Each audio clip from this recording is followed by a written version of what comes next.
Hello আদনি, কেমন আছো?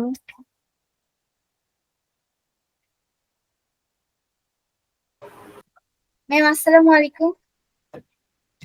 ওয়ালাইকুম সালাম, কেমন আছেন আমরা? জি, আলহামদুলিল্লাহ। আপনি? জি, আমি আলহামদুলিল্লাহ। তাহলে চলো আজকে আমরা আমাদের ক্লাস শুরু করি। আজকে আমাদের হচ্ছে একটা ইংলিশে তোমাদের ইংলিশ এক্সাম কবে? আমরা হচ্ছে আজকে ইংলিশ একটা রিভিশন ক্লাস করবো আজকে এবং আরো একটা দিন তোমাদের এক্সামের আগে। যদিও আমাদের মোটামুটি পড়া হয়েছিল, এর আগে আমরা আরেকটা ক্লাস করেছি। ইংলিশের তোমাদের যে লেসন 5 পর্যন্ত আছে প্রতিটা ইউনিট লেসন আমাদের কমপ্লিট করা হয়েছিল মোটামুটি। তো আজকে আমরা হচ্ছে রিভিউ করবো। যেমন আমরা যদি ইউনিট 1 এর দিকে তাকাই, ওটা হচ্ছে beauty and poetry. I mean একটা পোয়েট্রির মধ্যে যে বিউটি আছে সেটা আমরা একটু ফিল করার ট্রাই করব। যেমন এখানে স্ট্যান্সা থাকে, তারপর সিমিলি থাকে, এগুলো আমরা শিখবো। ফার্স্টে আমাদের ছিল কিছু কোশ্চেন, এগুলো আমরা লাস্ট ক্লাসে এগুলো সলভ করেছি, তো আমি এটার তাকাচ্ছি। নেক্সট আমরা এই কম্পারিজন করার ব্যাপারটা শিখেছিলাম। যেমন শুভ ফার্স্ট রানার, ওকে কার সাথে কম্পেয়ার করা হয়েছে? পলাশ, আচ্ছা, উসাইন বোল্টের সাথে। তো এটা আমরা লিখতে পারি Palash runs as fast as Usain Bolt. তো কেউ যদি খুব স্লো হয়, ধরো তার নাম হচ্ছে সিমি, তো লিখতে পারি Simi runs as slow as tortoise. এটা আমরা লিখতে পারি এভাবে। তো এটা আমাদের কমপ্লিট করা ছিল। নেক্সট আমরা আগাই।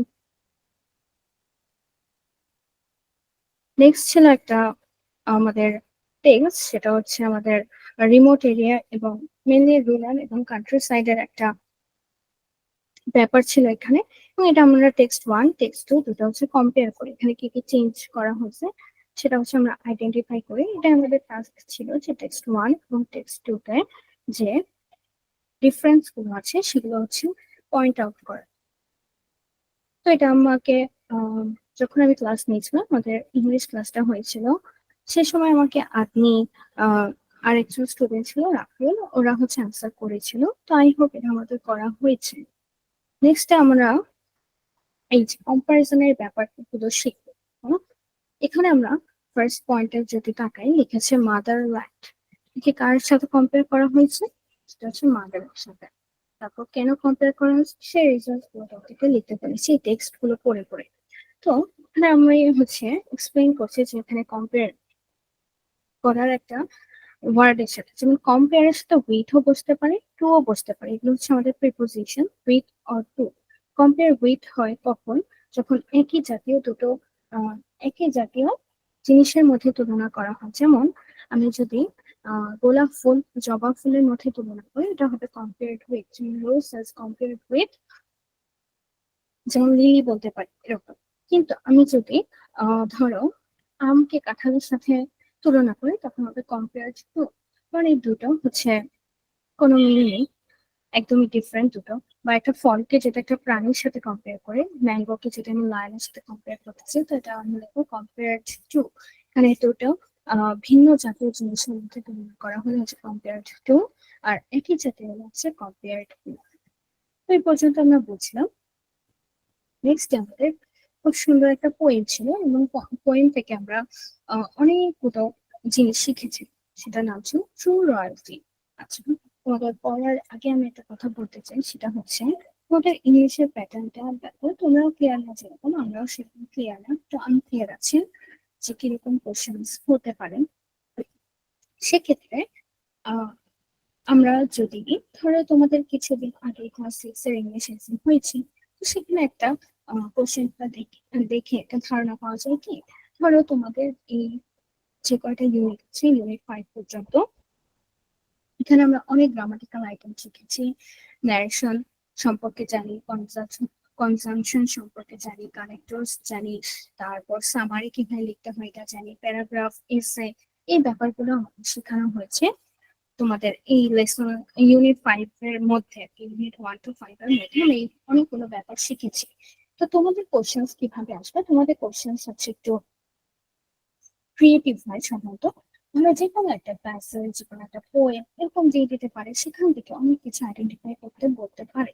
হয়তো সিনোনিম লিখতে বলতে পারে, অ্যান্টোনিম লিখতে বলতে পারে, কোনো একটা প্যাসেজের সামারি লিখতে বলতে পারে, একটা ডায়লগ লিখতে বলতে পারে, অথবা প্যারাগ্রাফ লিখতে বলতে পারে।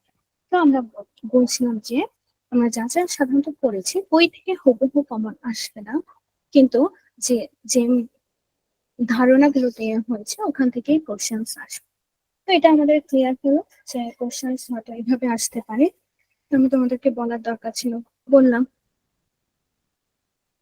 নেক্সট যদি আমরা আঁকাই, এই কবিতাটা আমরা আরেকবার আলোচনা করতে পারি, সেটা হচ্ছে true royalty by Rudyard Kipling. There was never a queen like Balkis from here to the wide world's end. But Balkis talked to a butterfly as you would talk to a friend. এখানে বলা হয়েছে যে queen বিলকিসের মতো আর কোনো queen ছিল না পুরো বিশ্বে। তো তিনি কি করেছেন, তিনি হচ্ছে একটা বাটারফ্লাইয়ের সাথে কথা বলতো যেভাবে আমরা একজন একজন ফ্রেন্ডের সাথে কথা বলি। তারপর বলেছে there was never a king like Solomon, not since the world began. But Solomon talked to a butterfly as a man would talk to a man. King সলোমনও হচ্ছে একটা বাটারফ্লাইয়ের সাথে কথা বলতো যেভাবে একজন মানুষ একজন মানুষের সাথে কথা বলে। তো এই দুটো স্ট্যান্ডে আমরা দেখতে পারি যে সাধারণত আমাদের কিং সলোমন সম্পর্কে ধারণা দেওয়া হয়েছে, তারপর কুইন বালকিস সম্পর্কে ধারণা দেওয়া হয়েছে। তারপরে she was queen of Sheba and he was Asia's lord. she বলতে এখানে কুইন বালকিসকে বোঝাচ্ছে। কুইন বালকিস হচ্ছে সেবার হচ্ছে কুইন ছিলেন, জায়গার নাম বোঝাচ্ছে। আর কিং সলোমন ছিল এশিয়ার লর্ড।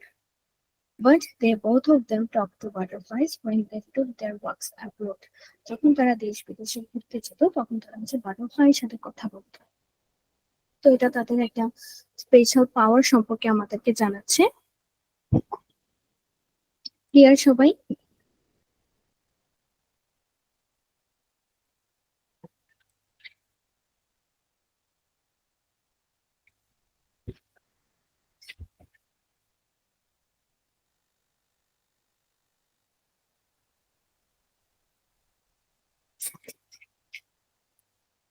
আমরা কি ক্লিয়ার এই পর্যন্ত আমি যা যা বলেছি? জি ম্যাম। ওকে, আচ্ছা আপনি তোমাদের ক্লাস 8 এর ইংলিশ এক্সাম কবে? আগামী 20 তারিখে। আচ্ছা ঠিক আছে। তো আমি যেটা বলছিলাম তোমাদেরকে সেটা হচ্ছে যে আমাদের আমি যখন আরেকটা ক্লাস নিয়েছিলাম প্রিভিয়াসলি, তো তখন তোমাদের মোটামুটি টেবিলস গুলো কমপ্লিট করা ছিল বা এক্সারসাইজ যেগুলো ছিল সেগুলো কমপ্লিট করা ছিল। তো এখনো আমাদের এই 2 দিন দুটো প্র্যাকটিস ক্লাস হবে, একটা রিভিউ ক্লাস হতে পারে। তো এখানে যদি কারো কোনো প্রবলেম থাকে, কারো কোনো টেবিল হচ্ছে ফিল্ড আপ না থাকে, আমাকে বলতে পারো, আমরা ট্রাই করবো সেটা সলভ করে দেওয়ার। তো চলো আমরা যেখানে ছিলাম, এই পোয়েমটা থেকে আমাদের কিছু কোশ্চেন্স এর অ্যান্সার করতে বলা হয়েছে। আচ্ছা ঠিক আছে, এটা তোমরা নিজেরা করবে। এন্ড এখানে আমরা যেটা বোঝাচ্ছি সেটা হচ্ছে simile. A simile is a figure of speech and it is mainly used to compare two or more things that possess a similar quality. আচ্ছা, একই জাতীয় দুটো বস্তুর মধ্যে যখন আমি কম্পেয়ার করি এটাকে আমরা বলি সাধারণত সিমিলে। যেমন কি a simile is defined as a word or phrase that compares something to something else. আমরা লেখার আগে আগে এক্সাম্পল গুলো পড়বো, তাহলে ইজি হবে। যেমন অ্যাজ হোয়াইট অ্যাজ মিল্ক, মানে দুধের মতো সাদা, কিংবা এমন কালো একদম চুলের মতো কালো, কিংবা ব্রেভ লাইক আ লায়ন, সে সিংহের মতো সাহসী। যখন আমরা একটা উদাহরণ একই জাতীয় দুটি বস্তুর উদাহরণ কম্পেয়ার করি সাধারণত এটাকে আমরা সিমিলি বলতে পারি। যেমন বলতে পারি as as বিউটিফুল as রোজ, এটা আমরা বলতে পারি যে গোলাপের মতো সুন্দর। কিংবা বিসি লাইক বিস, মৌমাছির মতো হচ্ছে ব্যস্ত। as fast as চিতা, চিতার মতো আহ অনেক দ্রুত তার স্পিড। তারপর simile is a powerful tool for making language more interesting, descriptive and creative. এই সিমিলি দিয়ে আমাদের সাধারণত ল্যাঙ্গুয়েজটা খুব ইন্টারেস্টিং হয়। যখন আমরা কোনো স্টোরি বুক পড়ি সেখানে যদি এরকম উদাহরণ দেওয়ার ক্ষেত্রে এরকম সিমিলি ইউজ করা হয়, আমাদের বুঝতে খুব ইজি। অ্যাজ ফাস্ট অ্যাজ চিতা, সেখানে তারপরে আমরা বুঝতে পারি আচ্ছা ঠিক আছে নিশ্চয়ই তার মানে অনেক বেশি স্পিডি। এরকম ইন্টারেস্টিং সেরকম ডেসক্রিপটিভ। বর্ণনা করার ক্ষেত্রে এটা খুব সুন্দর এবং ক্রিয়েটিভ, খুব সৃজনশীল আমরা বলতে পারি। তারপর বলেছে যে এই সিমিলিটা আমরা সাধারণত কিভাবে, এই তুলনাটা সাধারণত কিভাবে করি, যেমন his shirt is as white as snow. এই যে দুটো এজ আমরা ব্যবহার করছি, এটা হচ্ছে আমরা সিমিলের মধ্যে একটা সম্পর্ক তৈরি করছি। যেমন স্নো হচ্ছে সাদা এবং হোয়াইট তো একটা কালার, সাদা। তো কিরকম সাদা? স্নোর মতো সাদা। এই কথাটাকে যখন আমরা ইংলিশে বলবো যে his shirt is as white as snow, কিংবা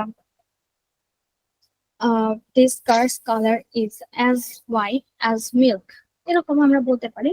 তোমরা এখানে অ্যাজ ওয়ার্ডটা ইউজ করবো, এটা তোমাদেরকে বলা হয়েছে। যদি আমরা অ্যাজ না করে অন্যভাবে আমরা বলতে পারি, সেগুলো হচ্ছে লাইক। কি এক্সাম্পল দিয়েছে? our freedom fighters fought like lions, কিভাবে সিংহের মতো যুদ্ধ করেছে। তো সিংহের মতো এখানে দেখো এই ওয়ার্ডটা লিখেছে, সেটা হচ্ছে লাইক, আমাদের খেয়াল রাখতে হবে। কিংবা এটা আমরা বলতে পারি যে our freedom fighters are as brave as lion, এটা বলতে পারি। বা as না দিয়ে আমরা লাইক দিয়েও সেন্টেন্সটাকে লিখতে পারি। তো এটাই হচ্ছে আমাদের এখানে ইম্পর্টেন্ট বিষয় ছিল, যে আমরা সিমিলার ক্ষেত্রে as লাইক দুটো দুটো ওয়ার্ড হচ্ছে ইউজ করতে পারি। A simile provides a mental image to the readers or listeners. That's how it makes a better connection between a reader or listener and the text. For this reason, people use simile in their conversation or poems, uh, and poets use it in their writings. তো এটা সাধারণত একটা connection build up করে, যে আমরা যারা reader আছি কিংবা যারা লিখছেন, রাইটারের মধ্যে একটা কানেকশন আমরা বিল্ড আপ করতে পারি। যে ধরো কেউ বলেছে অ্যাজ ফাস্ট অ্যাজ সীতা, এটা পড়ার পর আমাদের মনে সীতার একটা ছবি আসতেছে যে আজকে আছে এরকম ফাস্ট। তো এর মাধ্যমে যে টেক্সট আমরা পড়ি সেটা খুব ইন্টারেস্টিং লাগে, খুব সুন্দর লাগে, পড়তে ভালো লাগে, এরকম টাইপ। তো এটা তোমাদের হচ্ছে একটা টাস্ক ছিল। এই টেবিলটাকে আমাদের কমপ্লিটেড সবার।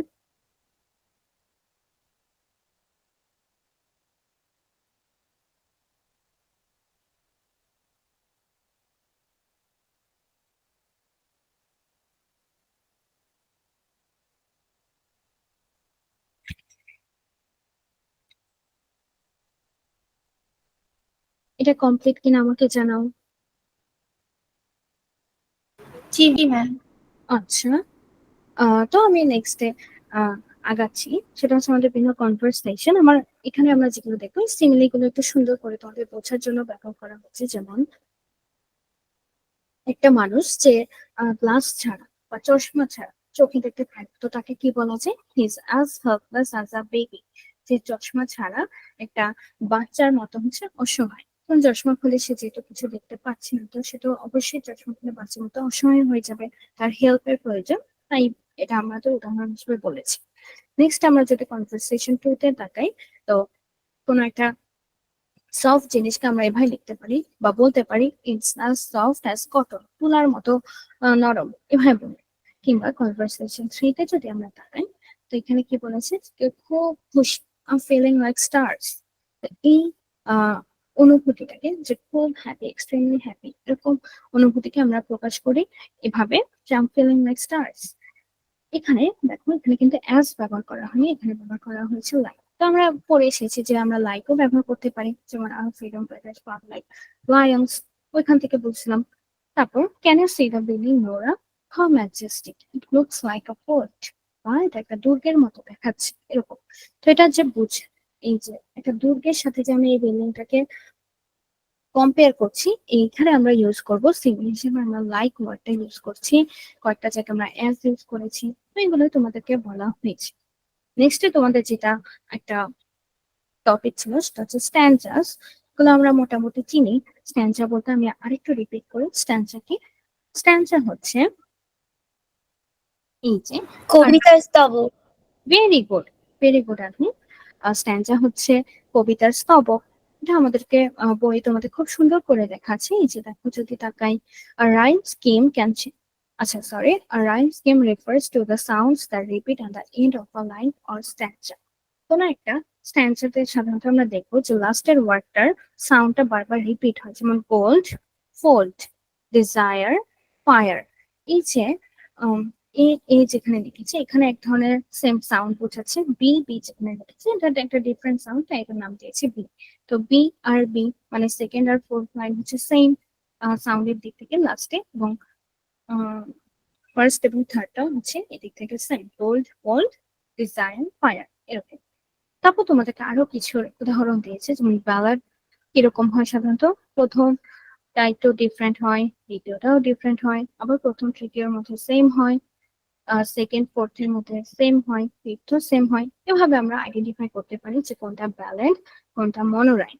আর মনোরাইম কি, যে প্রতিটা লাইনে কিন্তু সেম প্যাটার্নে আঁকাবো, যেমন বোল্ড, ফোল্ড, বোল্ড, তারপর কোল্ড, এরকম। এভাবে যদি আঁকাতো কোন একটা পোয়েমের বা রাইমের লাস্ট ওয়ার্ড গুলো, তাহলে আমরা সেটাকে বলতাম মনোরাইম, কারণ এটা প্রতিটা লাইনের শেষ সাউন্ডটা হচ্ছে সেম।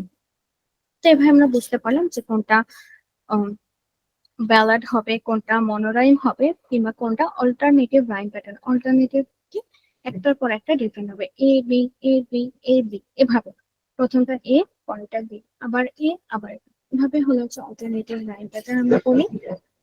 যদি এরকম হয় বা এরকম হয় তাহলে এটাকে আমরা ব্যালাড বলি, অথবা যদি সব সেম হয় এটাকে আমরা বলি মনোরাইম। তো এটা আমাদের একটা সুন্দর টপিক ছিল। এরপর তোমাদের কিছু বোঝার জন্য কিছু একটা, সরি, স্ট্যান্সা দিয়ে দিয়েছে। তো আমরা এটা, তোমরা ক্লাসে এটা হয়তো করেছো, আমরা করেছি এটা।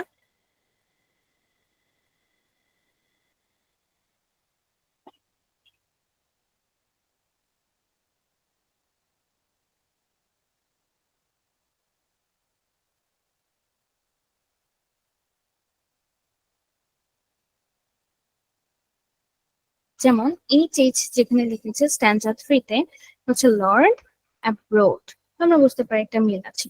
তারপর she was queen of Sheba, আর এটা হচ্ছে both of them talk to butterflies, তো বুঝতে পারি ফার্স্ট আর থার্ড এর মধ্যে কোনো মিল নাই। এই স্ট্যান্সা 3 তে হচ্ছে ফার্স্ট আর থার্ড হচ্ছে একটু ডিফারেন্ট সাউন্ড, কিন্তু সেকেন্ড আর ফোর্থ হচ্ছে সেম সাউন্ড।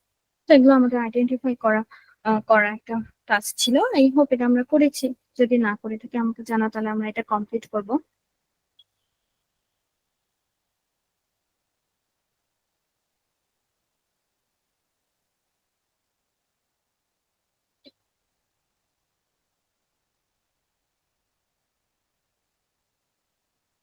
নেক্সট যেটা আমরা আরেকটু আঁকাই, তারপর আমরা আরো একটা পয়েন্ট পেয়ে যাবো, সেটা হচ্ছে I wandered লংলি as a cloud.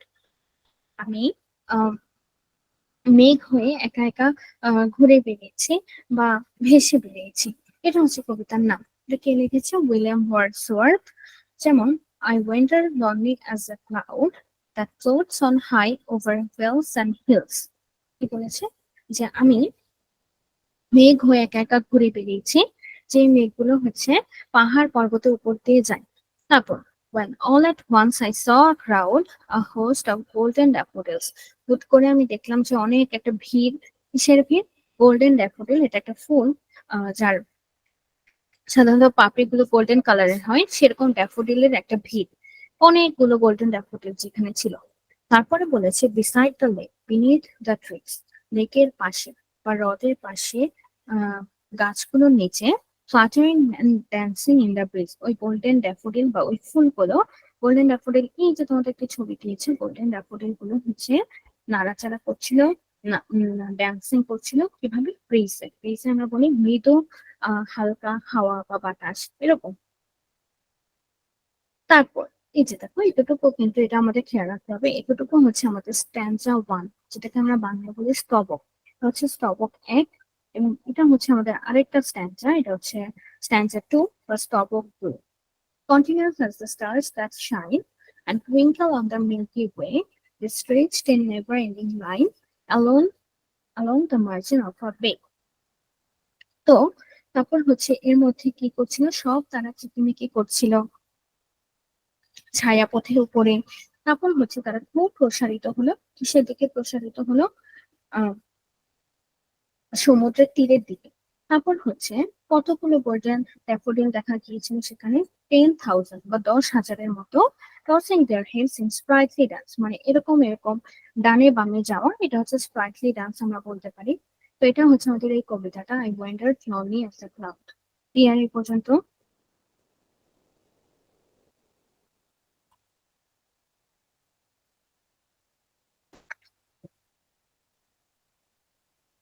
এখানে আমরা অনেকটা জিনিস দেখবো যে স্ট্যান্ডার ওয়ানে I wonder lonely as a cloud, তারপর হচ্ছে wells and hills, এই ক্লাউডের সাথে ক্রাউড এটার একটা সাউন্ডের মিল আছে, ক্লাউড ক্রাউড, হিলস ড্যাফোডিলস, তারপর ট্রিজ ব্রিজ, এই যে আমাদের একটা মিল, এটা হচ্ছে আমাদের স্ট্যান্ডার ওয়ান এর মিলটা আমরা খুঁজে পেলাম। তারপর কি ছিল, শাইন লাইন ওয়ে বে গ্লান্স ডান্স। এবার আমরা সুন্দর করে বুঝতে পারলাম যে আমাদের স্ট্যান্ডা ওয়ান স্ট্যান্ডা টু তে আমরা কি কি রাইমিং স্কিম গুলো দেখতে পারি, বা এই যে উম, যে মিল গুলো আছে সাউন্ডের সেগুলো আইডেন্টিফাই করতে পেরেছি কিনা।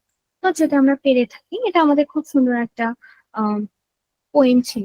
নেক্সট আমরা আঁকাবো। এর আগে বলো যে এটাকে বুঝতে কারো সমস্যা হয়েছে, এই নিউ এই পয়েন্টটা তোমাদের। আচ্ছা, তোমাদের যেহেতু একটা রিভিশন ক্লাস, তো আমি কিন্তু তোমাদেরকে, আমরা কিছু প্র্যাকটিস করব। তোমাদের যদি কোনো টেবিল কমপ্লিট করা না থাকে আমি সেটা কমপ্লিট করব। তো চলো, আমরা যেখানে ছিলাম, আমরা যে পোয়েমটা তো রিভাইজ করছিলাম, আই ওয়েন্টার নমি as a cloud, written by William Wordsworth. তো এখানে আমরা দেখতে পারলাম যে স্ট্যান্ডার ওয়ান স্ট্যান্ডার টু এখানে কি কি বোঝানো হয়েছে, কোথায় আমরা সাউন্ডের মধ্যে একটা মিল খুঁজে পাই, তো এগুলো নিয়ে আমরা আলোচনা করেছি। তো নেক্সট আমি আঁকাই। নেক্সটে বলেছে আমাদের কলাম এ এবং কলাম বি, এটা হচ্ছে আমাদের সলভ করা। তো এটা আমরা নিশ্চয়ই সলভ করেছি, আমরা লাস্ট যে ক্লাসটা করেছিলাম ইংলিশের উপর, সেখানে আমরা এটা সলভ করেছি। ক্লিয়ার সবাই?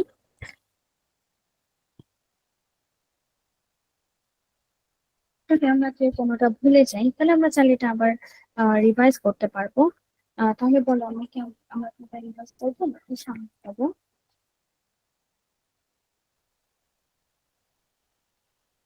আচ্ছা, আমাদের একটু ক্লাসে রেসপন্স করতে হবে, না হলে তো আগাতে একটু দেরি হবে, পড়া শেষ করতে কষ্ট হবে। তো আমরা 14 পেজের এই কলাম এ কলাম বি আমরা এটা কমপ্লিট করেছি লাস্ট ক্লাসে, যেদিন আমাদের 3 আওয়ার্স একটা কাজ ছিল। তো যদি কারো প্রবলেম হয় আমাকে এটা বলতে পারে যে 14 পেজে তোমাদের যে টেবিলটা দেওয়া আছে কলাম এ কলাম বি এর মধ্যে একটা রিলেশন আমাদের বিল্ড আপ করতে হবে। তো এটা আমরা সলভ করবো। নেক্সট যদি আমরা তারপর বলেছি এখানে বিভিন্ন ক্যারেক্টার্স ডিসক্রাইব করা হচ্ছে, কার সাথে কম্পেয়ার করা হচ্ছে, এখানে কি কি সিমিলি আছে এগুলো আমাদের খুঁজে পেতে হবে। তো এই চার্টটাও আমাদের কমপ্লিট করা হয়েছিল লাস্ট ক্লাসে, তো এটা আমি আর রিভিউ করছি না, আমরা নেক্সট আঁকাবো। এখানে আমাদের স্ট্যান্ডার নিয়ে একটা ধারণা দেওয়া হয়েছে, আমরা আগেই বলেছি স্ট্যান্ডার মানে হচ্ছে স্তবক। তো হচ্ছে ফার্স্ট স্ট্যান্ডার বা স্ট্যান্ডার ওয়ান স্ট্যান্ডার টু স্ট্যান্ডার থ্রি এগুলো সম্পর্কে আমরা জানবো। এর মাঝে আমাদের বলেছে read the following situations and make comparisons using simile। আমাদের সিমিলি যে আমরা শিখেছি যে একই জাতীয় দুটা বস্তুর মধ্যে যে আমরা কম্পেয়ার করি, এটাকে আমরা সাধারণত সিমিলি বলি, যেমন অ্যাজ হোয়াইট অ্যাজ স্নো, কিংবা অ্যাজ ফাস্ট অ্যাজ চিতা, বা বিজি অ্যাজ বিস, এরকম মৌমাছির মতো ব্যস্ত। এগুলো বোঝাতে দুইটা জিনিসের মধ্যে কম্পেয়ার করতে আমরা সিমিলার ইউজ করে। তো এখানে বিভিন্ন সিচুয়েশন দিয়ে দিয়েছে, situation one two three four, তারপর ফাইভ। তো এখানে আমরা সিচুয়েশন গুলো পড়বো, দেন হচ্ছে আমরা অ্যাপ্রোপ্রিয়েট স্টিমুলি গুলো আইডেন্টিফাই করবো। তো এটা কি আমরা করেছি সবাই?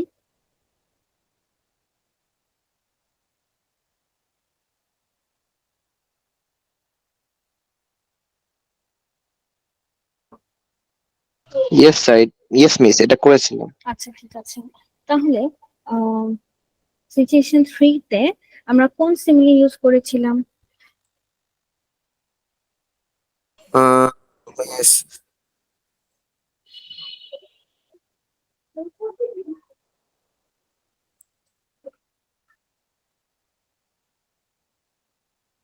মিস, এটা ইউজ করা যায়। She felt that her cousin was a ray of sunlight আচ্ছা, by ah, by an angel. জি, এটা ইউজ করা যায়। তো আমরা বুঝতে পারলাম এটা সিচুয়েশন ফোর থেকে আমি বুঝতে পারি যে সে খুব ব্রাইট একটা স্টুডেন্ট বা একটা গার্ল। তো সেই হিসেবে আমরা হ্যাঁ এটা ইউজ করতে পারি। তো নেক্সট আমি আগাচ্ছি। তো এটা যদি তোমাদের প্রবলেম হয় আমরা আবার এটা সলভ করবো, কোনো সমস্যা নেই। বাট এইখানে আমাদের হচ্ছে কিছু নিউ ওয়ার্ডস দেওয়া আছে। আমার জানা মতে হচ্ছে এই ওয়ার্ডস গুলার মিনিং তোমাদের বুকের লাস্টে দেওয়া থাকে, তাও আমরা যদি কোনোটাই বুঝতে সমস্যা হয় আমরা সেগুলো সলভ করে চলো। আহ আমাকে রাফিউল বলো তো, ভিজুয়ালাইজ এটার অর্থ কি? স্যার ভিজুয়ালাইজ মানে হচ্ছে স্যার, আচ্ছা ম্যাম, কোনো কোন মিস বাংলায় বলি, হ্যাঁ হ্যাঁ, বাংলায় বলতে পারো। কোথা থেকে ফুটিয়ে তোলা বা কোনো কিছু প্রেক্ষাপট, মানে হচ্ছে কোনো কিছুর চিত্র ফুটিয়ে তোলা।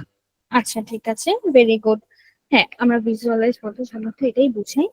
তো আমরা নিউ ওয়ার্ডস গুলো একটু ট্রাই করবো, কারণ এগুলো আমাদের কোথায় লাগবে, হয়তো আমাদের সিনোনিম অ্যান্টোনিম আসতেও পারে এক্সামে। আমরা যেহেতু আমাদের মার্কস ডিস্ট্রিবিউশনটা ক্লিয়ার না, তো সবার কাছে আনক্লিয়ার, তো কি আসবে কিভাবে আসবে এটা আমরা কেউ আসলে বলতে পারছি না। তো আমরা ট্রাই করবো আমাদের টেক্সট বুকে যা যাচ্ছে সেগুলো সবগুলো একটু প্র্যাকটিস করেছি। নেক্সট আমি ইউনিট 2 তে যাচ্ছি, সেটা হচ্ছে দ্য বিচু ফেস্টিভ্যাল। এখানে আমরা অনেক কিছু নিয়ে শিখেছিলাম, যেমন সামারি রাইটিং, তারপর বিভিন্ন কোয়েশ্চেন অ্যান্সার ছিল, তারপর আচ্ছা ন্যারেশন ছিল। এটা খুব সুন্দর একটা টপিক, ন্যারেশনটা খুব ইম্পর্টেন্ট আমাদের জন্য, কারণ এটা আসতেই পারে। এর মাঝে যেটা ছিল সেটা হচ্ছে টেন্স। তোমাদের যাদের অবশ্যই টেন্স কিন্তু একটা বেসিক, এই টেন্স যাদের আনক্লিয়ার, যারা বুঝতে পারছি না, তারা অবশ্যই এটা চেষ্টা করবে। আমি একটু রিভিউ করি তোমাদের জন্য যাতে আমাদের বুঝতে সুবিধা হয়। দেখো, ফার্স্টে আমরা রুলস না দেখে একটু এক্সাম্পলটা দেখবো, তাহলে আমার তোমাদের জন্য বুঝতে অনেক সুবিধা হবে। যেমন আমি বলি, Jamal says I like to watch cooking shows whenever I am free. Jamal বলছে যে আমি কুকিং শো দেখতে পছন্দ করি যখন আমি ফ্রি থাকি। তো এটাকে যদি আমি ইনডিরেক্ট স্পিচ, ডিরেক্ট স্পিচ হচ্ছে জামাল যেটা বলে, কিন্তু জামালের কথা যেটা আমি কখনো বলছি যে জামাল কি বলেছে, জামাল বলছে যে ও যখন ফ্রি থাকে ও তখন কুকিং শো দেখতে খুব পছন্দ করে। এই সেম জিনিস যখন জামালের কথা অন্য কেউ বলে বা একজনের কথা আরেকজন বলে, তখন সে যেভাবে বলে এটাকে আমি বলি ইনডিরেক্ট। ডিরেক্ট কথা বলে সেটাকে আমরা বলি ডিরেক্ট স্পিচ, ইনডিরেক্টলি বলে ইনডিরেক্ট স্পিচ। যেরকম Jamal says that he likes to watch cooking shows whenever he is free. এখানে একটা ব্যাপার হচ্ছে যে হি এর পরে লাইকস হবে, কারণ হি হচ্ছে একটা থার্ড পার্সন, আমাদের থার্ড পার্সন সিঙ্গুলার। তো এই আহ, ব্যাপারটা কখন হবে, যখন লাইক থেকে লাইকস কখন হবে, বা প্রেজেন্ট ইন্ডিপেন্ডেন্ট যখন থাকবে, বা প্রেজেন্ট বা ফিউচার টেন্স থাকলে সাধারণত আমরা এইভাবে চেঞ্জ করে থাকি। যেমন I will do the household household works tomorrow, এরকম যদি আমি বলি সেটা আমরা সেম এভাবেই চেঞ্জ করবো সাধারণত। তো আমরা বুঝতে পারলাম রিপোর্টিং ভার্বের চেঞ্জ কোথায় কোথায় হয়। নেক্সটে পাস্ট ইনডিফিনিট যদি থাকে, যেমন I like to watch cooking shows whenever I am free, এটাকে যদি আমি পাস্টে নিই সাধারণত কি লিখবো, যেমন সেই that he like to watch cooking shows whenever he was free. তো দেখো এখানে কেন লাইকড হলো, কারণ এখানে সেইড আছে, এখানে সেইজ ছিল। এটাই আমাদের রিপোর্টিং ভার্ব, সাধারণত সে, টোল্ড, আস, সে, টেল, আস এরকম। তো এটা থেকে আমরা সাধারণত আইডেন্টিফাই করি যে এটা কি আমরা প্রেজেন্টে লিখবো নাকি ফিউচারে লিখবো নাকি পাস্টে লিখবো। সেইট থাকলে সাধারণত ভিতরেটাও আমরা পাস্টে লিখি, লাইকড। এটাই আমাদেরকে বোঝাচ্ছে যে ডিরেক্ট স্পিচ যখন জামাল নিচে কথা বলছে সেটা যদি প্রেজেন্টে থাকে, তখন আমরা ওটাকে চেঞ্জ করার সময় লিখবো পাস্ট। ক্লিয়ার সবাই?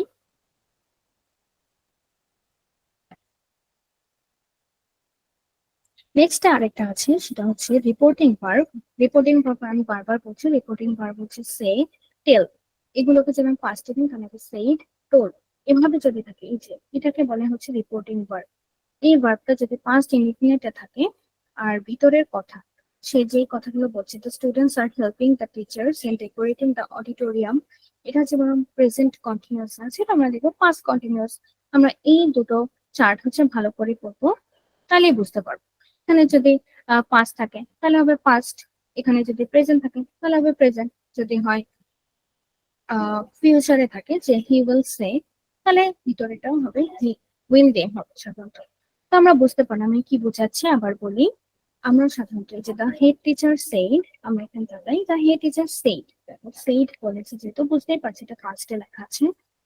তো আমরা এই রিপোর্টিং ভার্বটা যখন ইনডিরেক্টে নিব তখন আমরা হচ্ছে এভাবে লিখবো, ফার্স্টে লিখবো, কিন্তু ভিতরের কথাটা আমার কাছে ম্যাটার করে। যেমন the students are helping the teachers, are helping এটা আমরা টেন্স যদি পড়ে থাকি অবশ্যই বুঝবো যেটা হচ্ছে প্রেজেন্ট কন্টিনিউয়াস টেন্স। কিন্তু এটা যদি প্রেজেন্টে থাকে, এটাকে যদি আমি ইনডিরেক্ট বানাতে চাই কি করব, আর ছিল, আর এর জায়গায় বসিয়ে দেবো অয়ার, তাইলেই হয়ে গেল। তো প্রেজেন্ট কন্টিনিউয়াস থাকলে হবে পাস্ট কন্টিনিউয়াস, এটাই আমাদের এখানে ইম্পর্টেন্ট বিষয়। নেক্সট পয়েন্টে আমি যাচ্ছি, সেটা কি, সেটা হচ্ছে প্রেজেন্ট পারফেক্টে যদি থাকে তাহলে কি হবে, প্রেজেন্ট পারফেক্ট মানে কি, I have helped my teachers decorate the auditorium. ইতি কি বলেছে, ইতি বলেছে যে আমি আমার টিচারকে হেল্প করেছি অডিটোরিয়ামটা সাজাতে। তো এই কথাটাকে যদি আমি ইনডিরেক্টে নিতে চাই, হ্যাভ থেকে কি বানাই দেব, হ্যাড। কেন বানাবো, হ্যাভ থেকে হ্যাড বলেই দিয়েছে, প্রেজেন্ট পারফেক্ট থাকলে এটা হবে পাস্ট পারফেক্ট। দেন যদি প্রেজেন্ট পারফেক্ট কন্টিনিউয়াস থাকে তাহলে এটা হবে পাস্ট পারফেক্ট কন্টিনিউয়াস। এটার মানে কি, আই হ্যাভ বিন হেল্পিং, এটা কি হবে, শি হ্যাড বিন হেল্পিং। এটা আমরা বুঝবো, তা বোঝা যায়, আমরা যেন আরেকটু প্র্যাকটিস করে অবশ্যই বুঝবো। যদি ফার্স্টে পাস্ট ইনডিফিনিট থাকে, পরে হবে পাস্ট পারফেক্ট। যেমন Nahar said I work with friends, এটা দেখো passed in work just verb আছে বা ভার্বের পাস্ট ফর্ম আছে, তো এটা হচ্ছে আমাদের past indefinite, I work with friends. সেরকম এটাকে যদি আমি ইন্টিগ্রেট করি এটা হবে শি হ্যাড ওয়ার্ক, হ্যাড হয়ে যাবে, পাস্ট ইনডিফিনিট থেকে পাস্ট পারফেক্ট হবে। তো এই ব্যাপারগুলো বোঝার জন্য আমরা আরেকটু ক্লিয়ার করার জন্য কি করতে পারি, বিভিন্ন রুলস দেখতে পারি। যেমন রুলস গুলো যদি আমরা একটু গুছিয়ে দেখি, তার আমি ওপেন করি।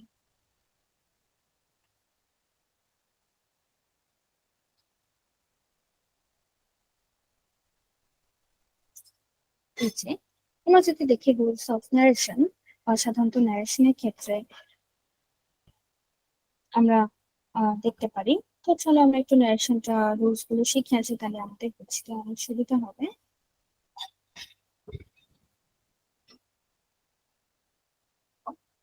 তো রুলস অফ ন্যারেশন হচ্ছে সাধারণত এই যে ডিরেক্ট থেকে ইনডিরেক্ট কিভাবে বানায়, এই রুলস গুলো নিয়ে আমরা আলোচনা করব। তো ফার্স্টে আমাদের অনেকগুলো রুল আছে, 1 2 3, তারপর 4 5 6 7 8 9 11 12 13। তো এই কয়টা রুলস হচ্ছে আমাদের বেসিক শেখার জন্য একদম ঠিক আছে। যেমন আমি বলছি যদি বলি, এখানে আমাদের বাংলায় লেখা আছে বা যাদের বুঝতে একটু সমস্যা হবে তাদের জন্য এটা কি বলেছে, টেক্সট স্পিচে যদি রিপোর্টিং ভার্ব, দেখো তোমাদের মনে রাখতে হবে রিপোর্টিং ভার্ব কি, রিপোর্টিং ভার্ব হচ্ছে সে, টেল, আস, এগুলো হচ্ছে আমাদের রিপোর্টিং ভার্ব। ঠিক আছে, সে, সে, তারপর টেল হতে পারে, এই দুটো হচ্ছে সব থেকে কমন রিপোর্টিং ভার্ব। যেমন এই যে দেখো, কিংবা আস্কও হতে পারে। আচ্ছা আমি আস্ক লিখে দিই, সুবিধা হবে।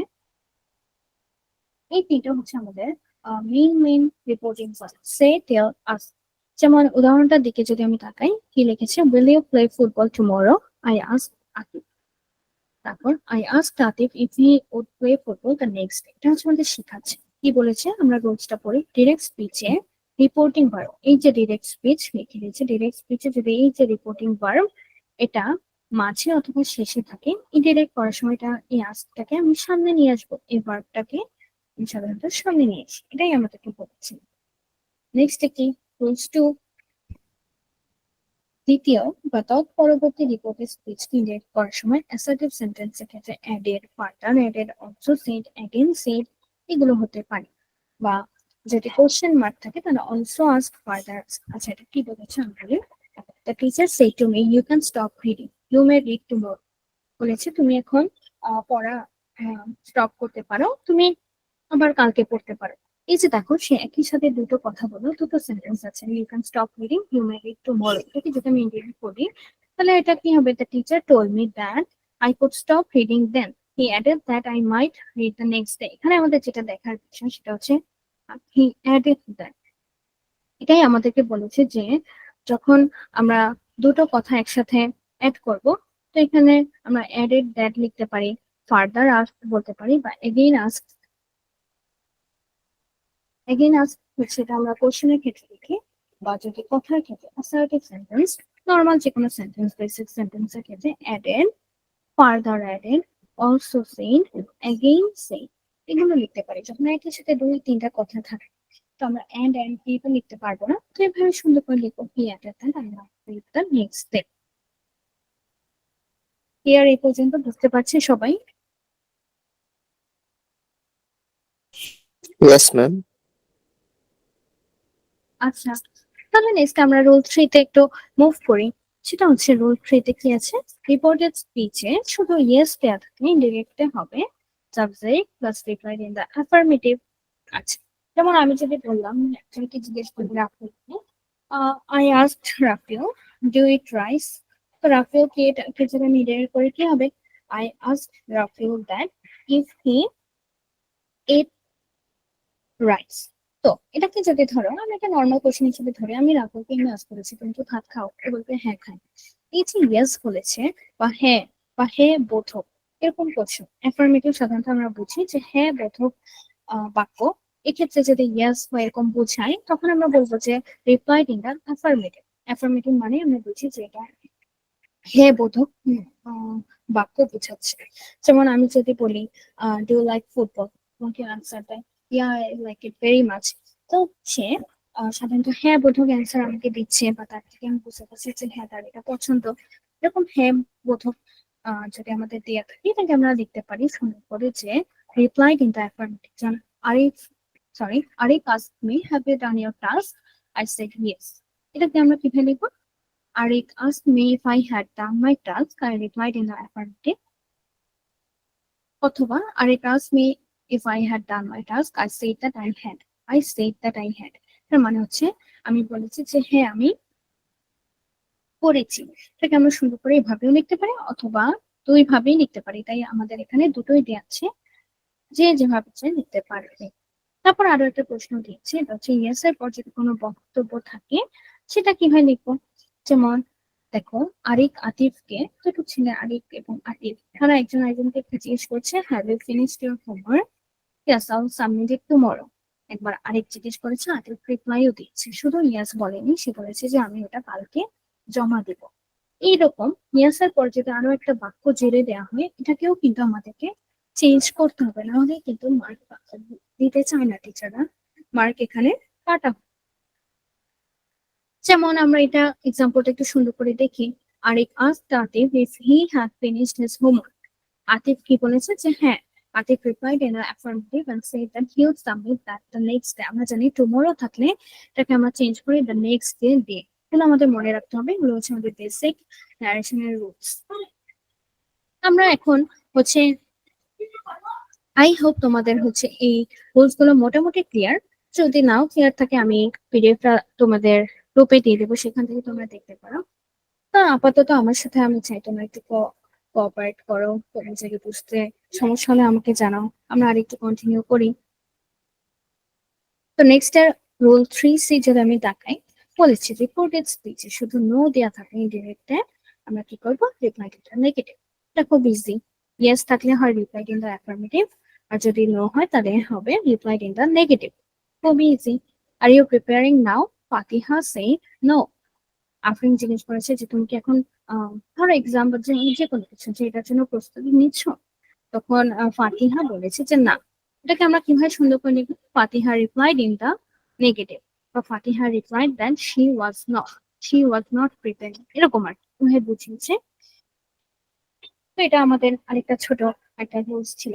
নেক্সট আমি যাই, বলেছে ইয়েস এর পর বক্তব্য থাকলে যেরকম আমরা লিখি যে অ্যাডেড and said that, এরকম। তো এখানে আমরা লিখতে পারি no, I have changed my decision. Arif said to Papi, are you coming to my home tomorrow? তুমি কি কালকে আমার বাসায় আসবে? পাপিয়া বলেছে না, I have changed my decision. আমি আমার মত বদলিয়ে ফেলেছি, এরকম। এটাকে আমরা বলতে পারি Arif asked Papiya if she was coming to her house the next day. Papiya কি বলেছে, Papiya replied in the negative, যেহেতু এখানে নো আছে তাই এখানে হবে negative, and said that she had changed her decision. যে she had changed her decision। কেন had হলো, এখানে হচ্ছে have আছে, এখানে হবে had। আমরা জানি ডিরেক্টে যদি প্রেজেন্ট পারফেক্ট থাকে ওটাকে ইনডিরেক্ট বলে, এটা হয় পাস্ট পারফেক্ট। আর এখানে পি দিয়ে কি বোঝাচ্ছে? পি দিয়ে বোঝাচ্ছে এটা কে বলেছে? পাপিয়া। যেহেতু এখানে আরিফ, পাপিয়া দুইটা পার্সন আছে, তাকে কোনটা কার বক্তব্য এটা আমরা অনেক সময় ভুল লিখতে পারি, তো সি এর পাশে আমরা পি দিতে পারি। হারের পাশে আচ্ছা এখানে একটা ভুল আছে, if she was coming to his house. আচ্ছা এটা আমি ক্লিয়ার করে দিই, এটা হবে হিজ হাউস, তাহলে আর কি ঠিক হবে।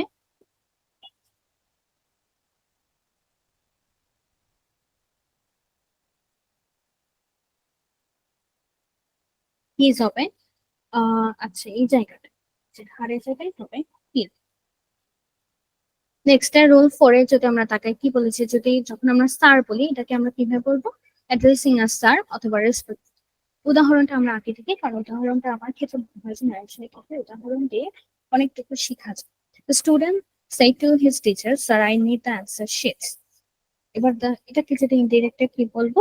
The student told the teacher respectfully that he needed the answer sheets. ফার্স্টে আমি বলি, মানে হচ্ছে যেহেতু স্যার বলেছে এই জন্য হচ্ছে রেসপেক্টফুলি এই ওয়ার্ডটা আমরা ইউজ করব, এবং আই নিড হচ্ছে প্রেজেন্ট ইনডিফিনিট, তাই এটা হবে past indefinite. Clear? Yes, ma'am. আচ্ছা Respectfully addressing you as ma'am, আচ্ছা very I good, replied in the খুব positive. সুন্দর ছিল এটা। তার মানে বুঝতে পেরেছি যে তোমার বোঝা হচ্ছে। নেক্সট যদি আমি রোল 5 এ তাকাই, এটা কি বলেছে? অ্যাড্রেসিং অ্যাজ, এভাবে আমরা বলতে পারি, যেমন are you tired friends said the army chief. এটাকে আমরা বলতে পারবো addressing them as friends the army chief asked if they are tired. দেখো তাদেরকে ফ্রেন্ডস যেহেতু বলেছে, কোনো একটা এক্সট্রা নেম ইউজ করছে, এটাকে আমরা তাই লিখবো addressing them as friends the army chief asked if they are tired, বলেছে টায়ার্ড এরকম। তো নেক্সট ডে, আচ্ছা এটার কোনো এক্সাম্পল দেয়া নেই, বাট এটা সাধারণত খুব একটা দেখা যায় না এখানে আসতে, তো আমি বলে রাখি ডিরেক্ট স্পিচে যদি কখনো লেখা থাকে যে by Allah, by God, by my life এরকম থাকে, যে আমরা কিভাবে ইন্ডিকেট করবো? Swearing by Allah. এটা খুব ইজি, সারিং বাই যেটা থাকে ঠিক সেটাই বসে, সারিং বাই মাই লাইফ অথবা swearing by Allah, swearing by God এরকম।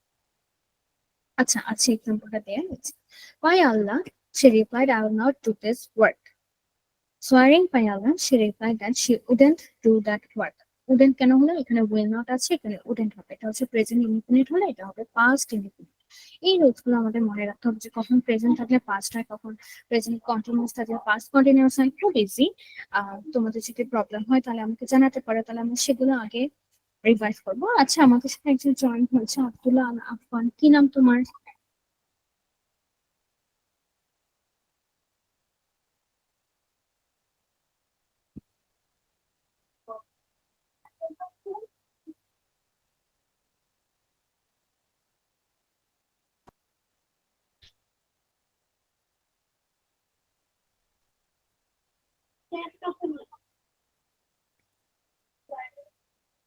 আচ্ছা নেক্সট আমি বলি, রুল 7 এ আমরা যেখানে ছিলাম, ইনভার্টেড কমা এর বাইরে রিপোর্টিং ভার্ব যুক্ত ফ্রেজের অতিরিক্ত অংশ পার্টিসিপলে থাকে, প্রেজেন্ট পার্টিসিপলেই থাকবে। এটা কি বোঝাচ্ছে? এই যে দেখো কমার বাইরের অংশটা যেভাবে থাকবে সেটা ঠিক যেরকম ছিল ঠিক সেভাবেই থাকবে। Are you brothers asking the mistress of the house turning to the dervishes. Turning to the dervishes, the mistress of the house asked if they are brothers. এতটুকু অংশ কিন্তু চেঞ্জ করা হয়, যেরকম ছিল সেরকমই আছে, শুধু পিছিয়ে ছিল সামনে আনা হয়েছে। সাধারণত সামনে আনা কেন হয়েছে? হচ্ছে ভাবে লিখলে স্পিচটা খুব সুন্দর লাগে, একটা বুঝতে সুবিধা হয়, তাই আর কি। তো আমরা বুঝতে পারলাম এটা একটা খুব সুন্দর একটা ছোটখাটো রোল ছিল। তারপর জি বলো। আচ্ছা মিস, রুল 7 এর যে উদাহরণটা মিস, ওটা খুব সম্ভবত এই গল্পটা আমি কোথাও পড়েছি। আহ এটা খুব সম্ভবত নাম ছিল আচ্ছা আমি পড়িনি, কি গল্প? সাকসেস, ওয়েলথ এন্ড লাভ নিয়ে কোনো একটা। আচ্ছা তাহলে তো খুব সুন্দর, আমার পড়া হয়নি আসলে, তাই আমি বলতে পারছি না এটা। একজনের মিস্ট্রেসের সামনে থাক, আচ্ছা, ওকে ওকে ম্যাম। আচ্ছা ঠিক আছে, ভেরি গুড। নেক্সট আমরা যেখানে ছিলাম, বলেছে রিপোর্টেড স্পিচকে অ্যাসার্টিভ হওয়া সত্ত্বেও তার শেষে প্রশ্নবোধক চিহ্ন থাকলে ইনডিরেক্ট স্পিচে রিপোর্টিং ভার্বের পূর্বে বিং সারপ্রাইজ লিখতে হয়। আচ্ছা, আমরা এটা এক্সাম্পল থেকে দেখি। He said to her, you have kept in mind how they survived. কি বলেছে আমি তোমাদেরকে বলি, রিপোর্টেড স্পিচটা দেখো, you have kept in mind how the survive, এটা হচ্ছে একটা হ্যাঁ বোধক বা একটা নর্মাল সেন্টেন্স হওয়ার কথা ছিল, অ্যাসার্টিভ সেন্টেন্স। কিন্তু এর পরেও এটা প্রশ্নে হচ্ছে, এটার লাস্টে হচ্ছে একটা কোশ্চেন মার্ক দেওয়া, ফুল স্টপের পর। যেমন আমরা বলি না যে আহ তুমি এত ছোট হয়ে এত সুন্দর কাজ করেছো, এরকম টাইপ। এই যে আমি একটা নর্মাল সেন্টেন্স বললাম কিন্তু লাস্টে করেছো, এই যে একটা অবাক হলাম, বা এটাকে যেটা আমরা এরকম লেখার ক্ষেত্রে দেখি একটা কোশ্চেনের মতো, কোশ্চেন মার্ক চলেই আসে। তো বলেছে যদি হ্যাঁ বোধক কোনো সেন্টেন্স বা বিস্মিত হওয়ার মতো বা এরকম কোনো সেন্টেন্স, যে কোনো নর্মাল সেন্টেন্সে যদি কোশ্চেন মার্ক হয়, এটাকে আমরা কিভাবে লিখবো? এর মানে হচ্ছে আমি খুব অবাক হচ্ছি, যেমন বললাম যে ও ও এত উম, ছোট হয়ে এত ভালো কাজ করেছে, এটা হচ্ছে খুব অবাক হওয়ার মতো। এর জন্য আমরা লিখতে পারি being surprised he asked her if she had kept in mind how they had survived. আচ্ছা, এটা সাধারণত যেটা ডিরেক্ট স্পিচে বলেছে সেটা কি বলেছে, যে একটা ছেলে, ধরো একটা ছেলে একটা মেয়েকে বলছে যে সে মনের মধ্যে লুকিয়ে রেখেছে কারো কথা, বলছে যে তারা কিভাবে সার্ভাইভ করেছে, তা সে তার মনে রেখে দিয়েছে এরকম। You have kept in mind how they survive, মানে অবাক হওয়ার মতো, বিস্মিত হওয়ার মতো ভাই বলছে যে তুমি এটা নিজের মনে রেখে দিয়েছো যে তারা কিভাবে বেঁচে ছিল। সার্ভাইভ হচ্ছে কোনো একটা, ধরো যে কোনো জায়গা থেকে বেঁচে ফেরা, এরকম। তো বিং সারপ্রাইজড আমরা এটাই বলেছি যে অ্যাসার্টিভ সেন্টেন্স সাধারণত যে কোনো আহ, বর্ণনামূলক বিবৃতিমূলক সেন্টেন্সের ক্ষেত্রে যদি এরকম লাস্টে কোশ্চেন মার্ক থাকে, সেক্ষেত্রে আমরা এটাকে লিখতে পারি বিং সারপ্রাইজড, এভাবে লিখতে হবে সাধারণত ইন্ডিকেট করার ক্ষেত্রে। নেক্সট আমাদের একটা সুন্দর এক্সাম্পল আছে, সেটা হচ্ছে she said to him thank you, এটাকে আমরা খুবই ইজিলি লিখতে পারি she thanked him. ক্লিয়ার?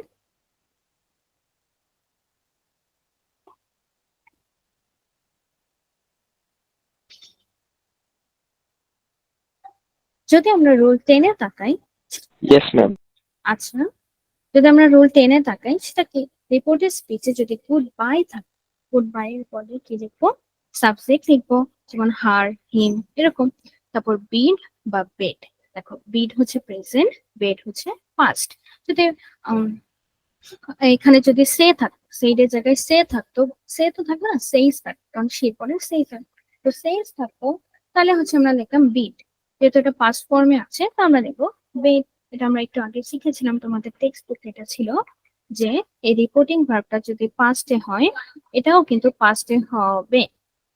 তো তারপর বলেছে সাবজেক্ট লিখবো, বিড বা বেড লিখবো, তারপর রিপোর্টিং ভার্ব এর অবজেক্ট, এই যে এই ভার্বের যে অবজেক্ট আছে প্লাস গুড বাইটা লাস্টে। তো কি বলেছে, she said goodbye my buddies, এটাকে যদি আমি ইনডিরেক্ট বলি she bade her buddies goodbye, মানে সে তার বন্ধুদেরকে গুড বাই জানিয়েছে, এরকম। এরপরে আরেকটা ইন্টারেস্টিং আছে, যেমন good morning, good evening, good night, এরকম যদি থাকে তাহলে কিভাবে লিখবো, হি said to her good night, তারপর he wished her good night, এরকম। he said to her happy birthday, he wished her happy birthday, এভাবেও লিখতে পারি যদি হ্যাপি বার্থডে কখনো দিয়ে। নেক্সট আমাদের একটা বড় সড়ো উদাহরণ দেখা যাচ্ছে, এর আগে পড়ি।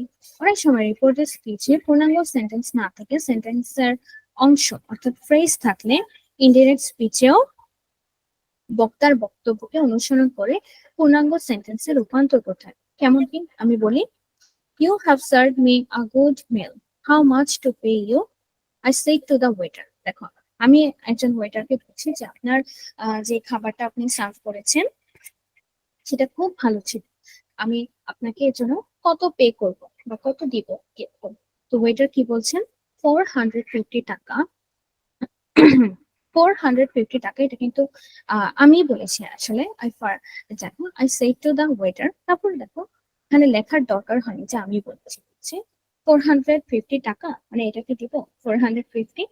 তো ওয়েটার কি বলেছে, এনিথিং ইজ অল রাইট, যে কোনো কিছুই ভালো হবে। তো এটা কে বলেছে, এটা আমার না দেখে আমি বুঝতে পারছি যেটা আসলে ওয়েটার, যে যিনি, তিনি আসলে এটা রিপ্লাই করেছে। তো এটাই বলেছে যে কে বক্তা কে বক্তব্য, এটাও যদি না দেয়া থাকে কিন্তু এটা বোঝা যাচ্ছে, এরকম হলে আমরা নিজেরা এটা কমপ্লিট করে লিখি। যদি সুন্দর করে লিখি এটা কি হবে, I told the waiter that he had serve me a good mill. He had কেন আছে, কারণ ইউ হ্যাভ আছে তাই।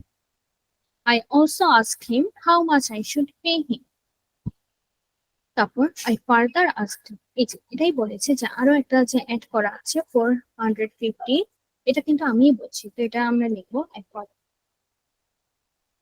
আই ফার্দার আস্ক হিম এই 450 টাকা would do, মানে এটা কি চলবে কিনা, এটা কি মানে 450 টাকা এভাবে। তো এটা আমার আস্ক যখন আমরা মানুষকে করি, এটার মানে হচ্ছে আমরা বুঝাই যে এটা কি ঠিক আছে কিনা।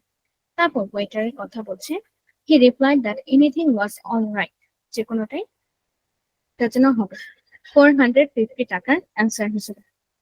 তো রুল 13-এ যদি আমরা তাকাই, বলেছে ডিরেক্ট স্পিচে বক্তা ও শ্রোতা উল্লেখ না থাকে, বক্তার ক্ষেত্রে দ্য স্পিকার, শ্রোতার ক্ষেত্রে দ্য লিসনার, শ্রোতা হচ্ছে যে শুনছে এরকম, অথবা দ্য পার্সন স্পোকেন টু, মানে যার সাথে কথা হচ্ছে, এভাবে আমরা লিখতে পারি। কি বলেছে, are you play are you playing tomorrow, yes I will play tomorrow after.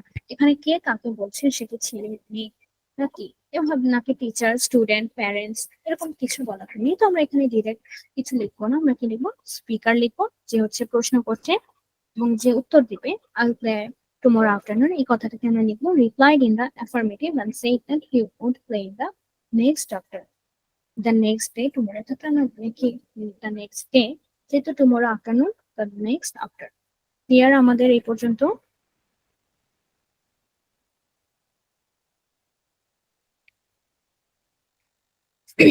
যদি ক্লিয়ার হয় আমরা আমাদের টেক্সট বুকে ফিরে আসতে পারি। আমাদেরকে এ পর্যন্ত প্রুফ শেখানো হচ্ছিল যে একটা রেশনের সম্মত দিয়ে কিভাবে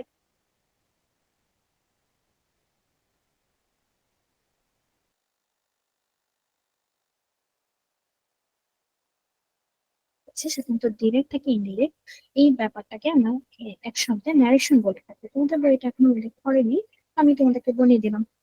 তো এই ন্যারেশন বুঝতে যদি আমাদের কোথাও সমস্যা হয় অবশ্যই আমাকে জানাবে, আমরা এটা সলভ করার ট্রাই করবো। নেক্সট আমাদের আরো একটা রাইটিং পার্ট আছে, সেটা হচ্ছে সামারি। দেখেন আমাদের সিলেবাসে কিন্তু মোটামুটি ভালোই রাইটিং পার্ট আছে, ডায়লগ আছে, সামারি আছে, ন্যারেশন। ন্যারেশন সাধারণত গ্রামারের মধ্যে থেকে আসবে, তো ন্যারেশন গ্রামার রাইটিং আমি ফেললাম। তারপর হচ্ছে তোমাদের প্যারাগ্রাফ আছে, এসে আছে, প্যারাফ্রেজিং, রিফ্রেজিং, এগুলো আছে। ভালোই কিন্তু রাইটিং আইটেম আমাদের আছে। তো আমি বলবো যে আমাদের একটু ভালো মতো প্র্যাকটিস করতে হবে, কারণ তোমাদের মোটামুটি দেরি আছে, 20 তারিখে এক্সাম হচ্ছে না। তো এর মধ্যে বাসে একটু প্র্যাকটিস করার ট্রাই করবো। টেক্সট বুকে যে যে এক্সারসাইজ গুলো আছে সেগুলো আরেকটু দেখবো। আমাদের হয়তো রাইটিং পার্ট আসবে, আসতেই পারে, অনেকগুলো রাইটিং আইটেম আছে আমাদের যা দেখলাম ইউনিট 5 এর মাঝে, তো সেগুলো একটু প্র্যাকটিস করার ট্রাই করবো। এরপর চলে আসলো আমাদের মোস্ট ইম্পর্টেন্ট একটা টপিক, সামারি রাইটিং। আমি বারবার বলি যে আহ এটা একটা মিসকনসেপশন থাকে অনেকের মাঝে। আমরা যখন তোমাদের বয়সে ছিলাম মধ্যেও থাকতো যে যত বেশি লেখো তত মার্ক বেশি পাওয়া যায়, এটা একটা মিসকনসেপশন হতে পারে। তো এটা আসলে কখনোই ট্রু না। সামারি যদি আমরা বাংলা বলি, সামারি মানেই হচ্ছে সংক্ষিপ্ত করা, কোনো একটা সামারি তুলে ধরা। আমরা যখন বলি কোনো একটা কাহিনীর বা কোনো একটা প্যাসেজে সামারি করো, এর মানে বোঝাচ্ছি যে মেইন টপিক বা জিসটা হচ্ছে তুমি তুলে ধরো। তো এখানে যদি আমি 10 পেজ নাকি এটা করি, যে কেউ যার মিনিমাম বেসিক আছে সে তো অবশ্যই 0 দিবে, অবশ্যই 0 দেওয়া উচিত। তো আমরা কি করবো, সামারি মানে হচ্ছে একটা কনসাইজ রূপ বা একটা সংক্ষিপ্ত রূপ, যেটা সাধারণত একটা প্যাসেজ টেক্সট বা কোনো একটা গল্পের হতে পারে।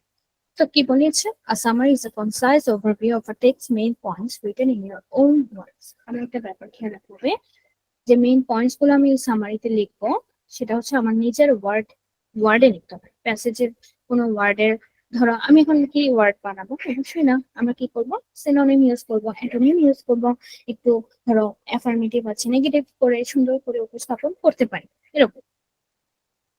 A summary of a text provides the reader with an overall comprehension of a larger body of a text in a condensed and concise format। মানে বোঝাচ্ছে যে একটা সংক্ষিপ্ত রূপ, কোন একটা টেক্সটের কোন একটা প্যাসেজের একটা সংক্ষিপ্ত রূপ হচ্ছে summary. By summarizing a text, you show your better understanding of your text. First হচ্ছে আমাদের যে টেক্সট বা প্যাসেজ দেয় এবং সামারাইজ করতে, আমরা ফার্স্ট হচ্ছে সেটা রিড করি, করে সেখানে মেইন কি পয়েন্টস গুলো বের করি, তারপর হচ্ছে এটা কনসাইজ রূপে বা সংক্ষিপ্ত রূপে তুলে ধরি। এটাই হচ্ছে আমাদের সামারি মেনলি। আমাদের মিস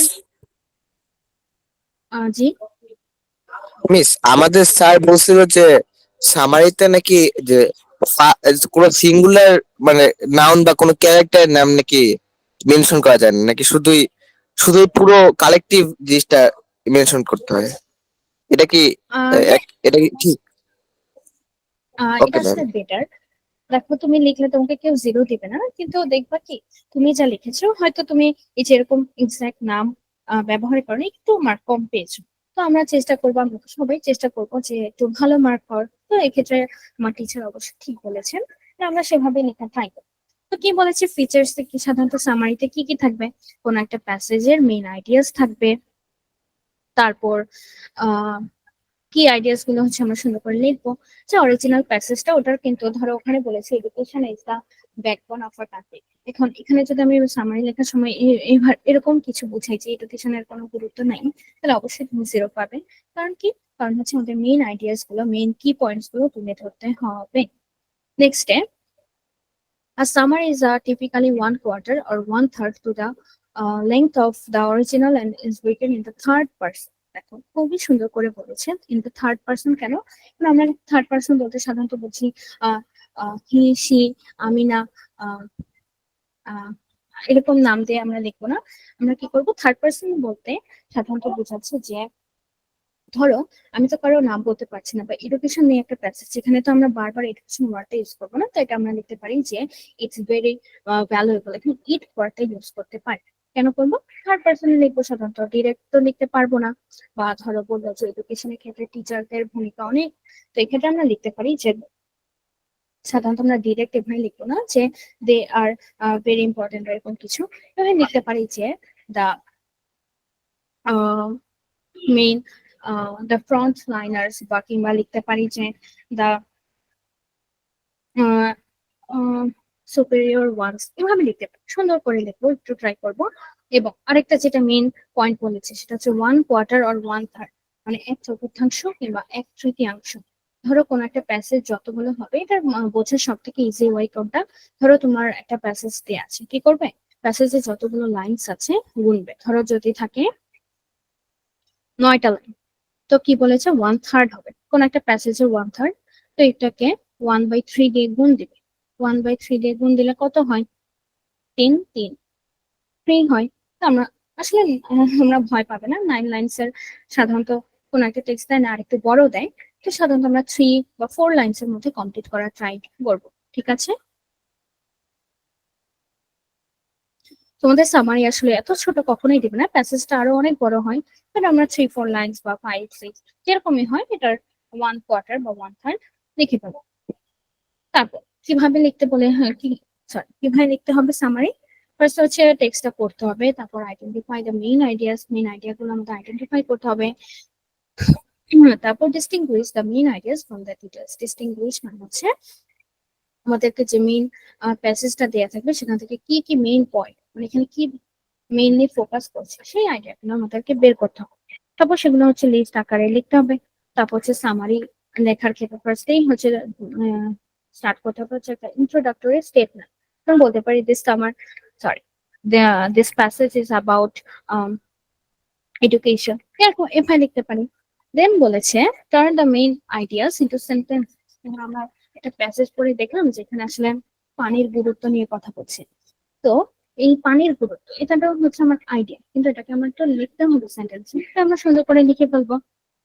কিভাবে লিখবো, শুধু তো লিখলে হবে না, একটু ডিটেলসও দিতে হবে যে আজকাল এদিক ওদিক পানির অনেক অভাব, ভাই লিখতে পারি। তারপর combine the sentences into one or more paragraph. আচ্ছা, তোমাদের একটা ছাত্র সেটা হচ্ছে অনেকগুলো প্যারাগ্রাফে আমরা সেন্টেন্স গুলো লিখতে পারি। প্যারাগ্রাফ বলতে প্যারা বুঝাচ্ছে, প্যারা করে লিখতে পারি। তারপর ট্রানজিশন ওয়ার্ড ইউজ করতে পারি। প্রুফ রিড করবো। প্রুফ রিড কেন করব, for punctuation, spelling, sentence structure, content সবগুলো যেন ঠিক থাকে, এটা হচ্ছে আমাদের মেইন ফোকাস থাকতে হচ্ছে ওদিকে। তো বুঝতে পারছি আমরা এই পর্যন্ত সবাই?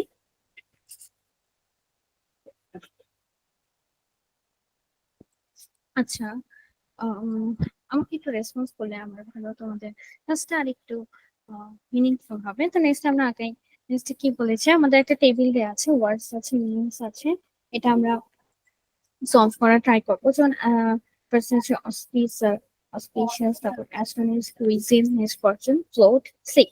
এই ওয়ার্ড গুলো হচ্ছে আমাদের এই পুরো প্যাসেজটা থেকে নেওয়া হয়েছে এবং মিনিং গুলো হচ্ছে এখানেই দেওয়া আছে। হচ্ছে আমরা একটু ট্রাই করবো সলভ করার। তো কে কে সলভ করেছি এটা? মিস কোন কোন নম্বরটা? এই মিস যে টু এটা তো পয়েন্ট থ্রি মিস এটা তো এমনিতে এখানে সলভ করে দেওয়া হয়েছে 2.3/6। আচ্ছা, আচ্ছা সরি, হ্যাঁ দেয়া আছে। নেক্সট আমাদের একটা সামারি লেখার টাস্ক দিয়েছে, এটা আমরা লাস্ট ক্লাসে আমাকে আপনি বলেছিল ওর সামারিটা। তো আমি এক্সপেক্ট করবো যে তোমাদের এটা কমপ্লিট করা আছে এই সামারিটা। আমাদের দ্য বিচু ফেস্টিভ্যাল নিয়ে যে একটা সামারি নিতে বলেছি, পরে যে প্যাসেজটা ছিল।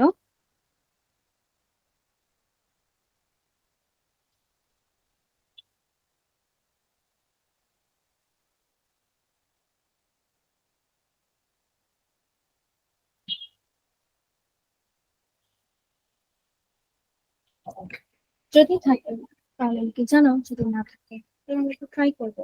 এর আগে আমাদের এখানেও কিছু নিউ ওয়ার্ডস আছে, যেমন exception, Chaitra Sankranti, last, week, neighbourhood, intimate. Miss আমিও সামারি লিখেছিলাম। আচ্ছা, তাহলে রাফিল লেখা থাকলে আমাকে একটু বলো কি লিখেছি আমরা। আচ্ছা ম্যাম, একটু দাঁড়ান, খুঁজে বের করি। আচ্ছা,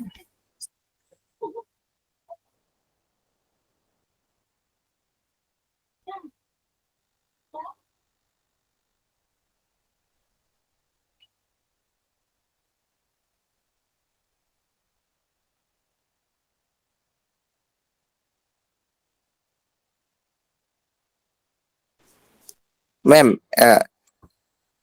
Biju Festival. Biju Festival is celebrated by the Chakma community to observe the introduction of Aya. It starts on Chaitra Sankranti, the last day of Chaitra, and the Bengal year 2, and lasts for 3 days. Chakma community celebrates Biju to pray for peace, welfare, and blessings. On the beginning day, full Biju is observed by offering flowers to Lord Buddha for ensuring peace, welfare, and prosperity. On Mool Biju, the main event of the festival, uh, commence it com- on Mool Biju, the main event of the festival commences with bath ritual for gaining the elderly relatives' blessings. In Mool Biju festival, tasty dishes like vegetable cuisines are prepared. The concluding day, uh, Goje Goje Poije, is celebrated with comfort and satisfaction for the rest of the year. Thank you, ma'am. আচ্ছা, very good, খুব সুন্দর হয়েছে। Thank you Rafil. তো বুঝতে পারলাম যে আমাদের summary লেখার মোটামুটি ভালোই বেসিক আছে। তো আমরা ইনশাল্লাহ পারবো এক্সাম যদি চলে আসে। নেক্সট আমরা এই লেসনটা সরি এই ইউনিটটা হচ্ছে কমপ্লিট করলাম। নেক্সট আমাদের আছে ল্যাঙ্গুয়েজ অ্যান্ড পাওয়ার, খুবই সুন্দর একটা ইউনিট। এটা আমরা মোটামুটি ভালোই ডিটেলসে পড়েছিলাম। আমরা বুঝতে পারি যে আসলে একটা লোয়ার পজিশনে যিনি আছেন বা একজন হায়ার পজিশনে যিনি আছেন, এদের যে যে ফিচার্স গুলো থাকে, একজন লোয়ার পজিশন আপার পজিশনের যে ফিচার্স গুলো, সেগুলো হচ্ছে আমাদেরকে শেখানো হয়। এর মধ্যে একটা ইম্পর্টেন্ট ব্যাপার হচ্ছে ইনস্ট্রুমেন্টাল পাওয়ার। ইনস্ট্রুমেন্টাল পাওয়ার সাধারণত অনেকগুলো ব্যাপারের উপর ডিপেন্ড করে, যেমন তার সোশ্যাল পজিশনের উপর ডিপেন্ড করতে পারে, এরকম বিভিন্ন। এখানে যেগুলো দেখার বিষয় সেটা হচ্ছে যে একটা বেটার সোশ্যাল পজিশনে যিনি আছেন, যার ইনস্ট্রুমেন্টাল সাধারণত পাওয়ার আছে, তার কি কি ফিচার্স আছে, কিংবা যিনি সমাজে হচ্ছে একটা লোয়ার সোশ্যাল পজিশনে আছে, তার কি কি ফিচার্স আছে। এটা আমরা একটু দেখি। যেমন যিনি বেটার সোশ্যাল পজিশনে আছে, সে হচ্ছে usually sets the subject and tone. সাধারণত কথার মানে যে কোনো টপিকের সাবজেক্ট, মানে টপিকটা কি হবে, সাবজেক্টটা কি হবে এবং টোনটা, এগুলো হচ্ছে তিনিই সেট করেন। তারপর হচ্ছে তিনি সাধারণত ফর্মাল রেজিস্টার মানে ফর্মাল ভোকাবুলারি ইউজ করতে পারে, যেমন ফুল সেন্টেন্স ইউজ করে, গ্রামার ইউজ করে, এক্সটেন্ডেড ভোকাবুলারি ইউজ করে ইত্যাদি। এবং তিনি ডিরেক্ট কোশ্চেন করে। তারপর তিনি মডাল ভার্ব ইউজ করেন, যেমন শুড, মাস্ট, নিড এবং কন্ডিশনাল ভার্ব। তারপর refers to others by their first name দিয়ে সাধারণত তাদেরকে ডাকা হয়। মানে ডাকা হয় বলতে তিনি সাধারণত আমাদেরকে রেফার করেন তাদের ফার্স্ট নাম দিয়ে। ইউজুয়ালি ওয়ার্ডস লাইক সার্টেনলি, আনডাউটেডলি, অবভিয়াসলি ইত্যাদি।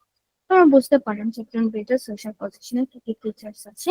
তারপর আমরা দেখবো একজন লোয়ার সোশ্যাল পজিশনেরও কি কি ফিচার্স থাকতে পারে।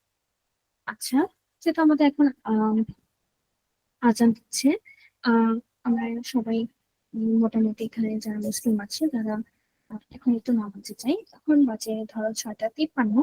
আমরা 7:10 মধ্যে ক্লাসে ব্যাক করার ট্রাই করি, ঠিক আছে? Thank you ma'am. আচ্ছা।